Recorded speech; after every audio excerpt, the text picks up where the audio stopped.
누가 보더라도 지나치게 의존적인 사람들이 있습니다. 이런 사람들은 혼자 있는 것을 지독히도 싫어하고 끊임없이 곁에 있을 만한 누군가를 찾습니다. 반대로 자기 뜻대로 상대를 움직여야 직성이 풀리는 사람들도 있습니다. 부모가 아이를 대할 때 자주 발견되는 태도인데 이것은 아이의 일거수일투족에 자신의 행복이 달려있기 때문에 부모가 아이에게 기대고 있는 상태라고 할 수 있습니다. 타인의 시선이나 평가에 지나치게 예민한 사람들도 많습니다. 자기에 대한 가치를 남들이 평가한다고 생각하는 것인데 대표적으로 일을 너무 열심히 하는 사람들입니다. 여러분들은 어떻습니까? 혹시 다른 사람에게 지나치게 의존적이거나 상대를 자기 뜻대로 움직여야 직성이 풀리거나 타인의 시선이나 평가에 지나치게 예민하지는 않습니까? 많은 사람들은 자신을 행복하게 하는 힘이 바깥에 있다고 생각합니다. 나는 뭔가 부족하고 결핍된 존재여서 그 결핍을 타인이나 세상이 채워줄 수 있다고 생각합니다.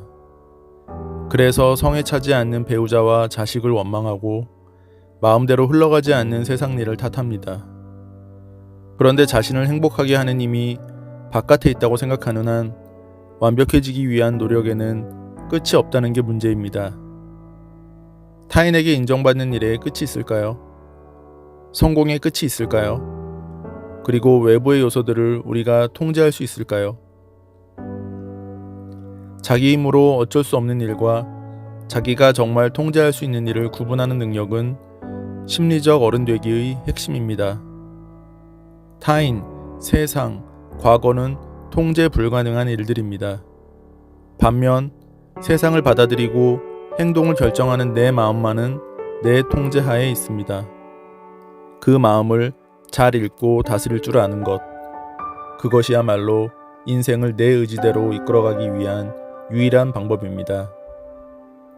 다른 사람들의 말에 흔들리지 않고 내 마음을 잘 다스리기 위해서는 내 일부를 나 전체로 매도하지 않는 태도가 중요합니다. 타인의 평가는 아무리 타당하고 뼈아픈 지적일지라도 내 일부에 대한 것일 뿐 전체에 대한 평가는 아닙니다. 회사원으로서의 나는 조금 능력이 부족할 수 있어도 회사원이 아닐 때의 또 다른 나는 충분히 능력 있고 매력적인 사람입니다. 그래서 시리에 빠지고 자책할 필요가 없습니다. 두 번째로 우리는 부정적인 감정은 피해야 하고 긍정적인 감정이 정상이라고 생각하는 경향이 있는데 이런 생각을 바꿀 필요가 있습니다. 우리는 자라면서 울지 마라, 화내지 마라와 같은 말을 수없이 들어서 부정적인 감정은 뭔가 문제가 있는 상태이고 그래서 부정적인 감정은 최대한 억누르는 습관을 들이게 되는데 이렇게 억눌린 감정은 사라지지 않고 증폭되어 어느 순간 폭발하고 맙니다.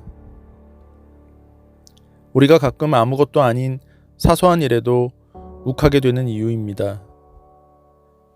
그런데 잘 생각해보면 나의 입장에서 불쾌와 유쾌를 기준으로 감정을 나눌 뿐이지 감정 자체는 부정적인 것과 긍정적인 것이 따로 없습니다. 세 번째로 우리는 감정에 너무 의미를 부여하지 않도록 해야 합니다. 감정은 일시적인 현상일 뿐이고 그래서 그냥 내버려두면 알아서 사그라듭니다. 자꾸 생각하고 의미를 부여하고 판단할수록 감정은 날개를 단 듯 더욱 활개를 칩니다.